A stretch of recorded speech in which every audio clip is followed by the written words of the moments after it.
This is Odin's Wolf Survival in the Great Forests of Kansas. Yesterday, we had a truly torrential rain and hail so thick it looked like it snowed around here. Anywhere from pea size to quarter size, maybe a little bit bigger. Pounded everything, took a lot of leaves down. My typical area is just absolutely soaked, so we're doing this on the table. This is a Diamond Strike-A-Fire. It's meant for charcoal. It says it burns 12 minutes, which I do believe they do. They say they light easily. Now, that depends on the moisture in the air because it's a match head. This part looks like a sawdust infused with wax. So that provides the fuel and the burn time. My deal is if you're going to carry something like this in a kit, you can trim bits of this off and strike it with a ferro rod and use it as a flame extender, thus lengthening the life of these. 8 of these come in this pack. It wasn't terribly expensive. I'll have to look it up.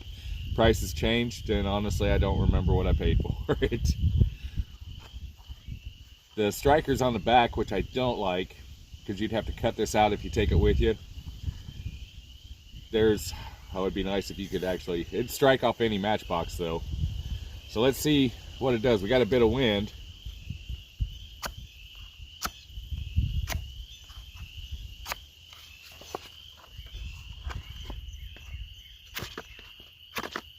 Yeah, it's damp, so it's not, I can smell it's trying.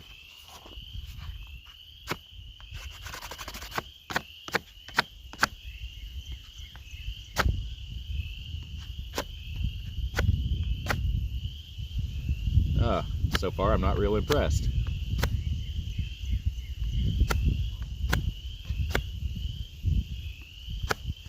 It's trying to ignite. I can smell it a little bit. If these boxes and stuff if this has any age where any humidity in the air, it doesn't seem to like it. Diamond, that might be something to work on.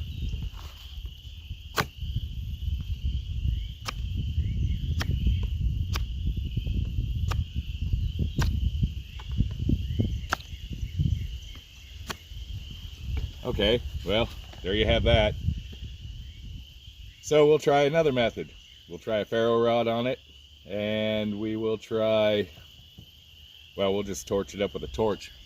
Because they do burn quite a long time. I'll give them that.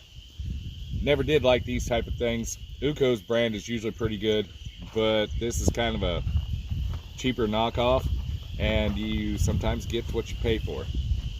Alright. We still have some of the match head on here, as you can see. So we're going to see if we can actually get it to ignite this way.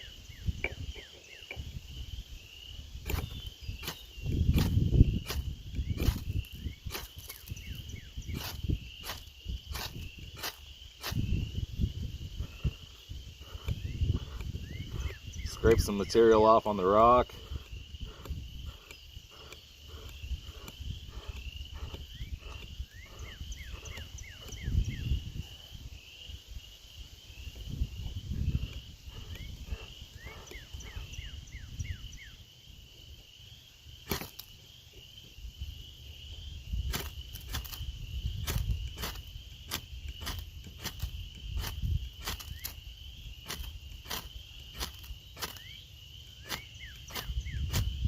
I would almost say that match end is compromised.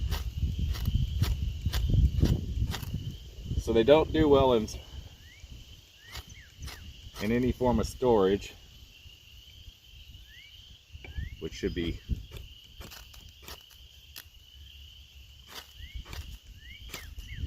there. It goes, finally. That's what it should have happened on the box, but as we all know, match heads are not the same after the government got involved with those. So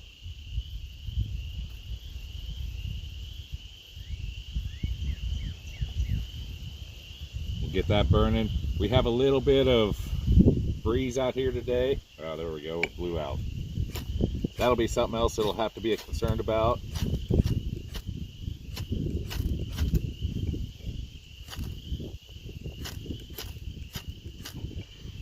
doesn't seem to ignite all that easy with a ferrocium rod.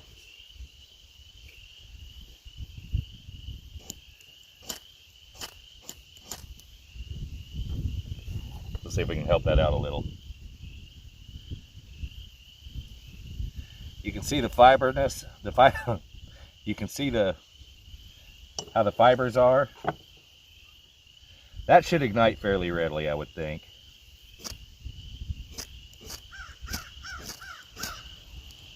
There it goes. Peel it up with the tip of a knife and it'll ignite fairly readily.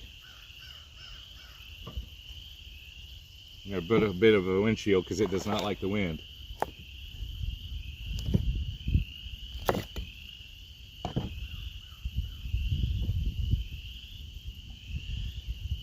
There you can see it's burning quite well.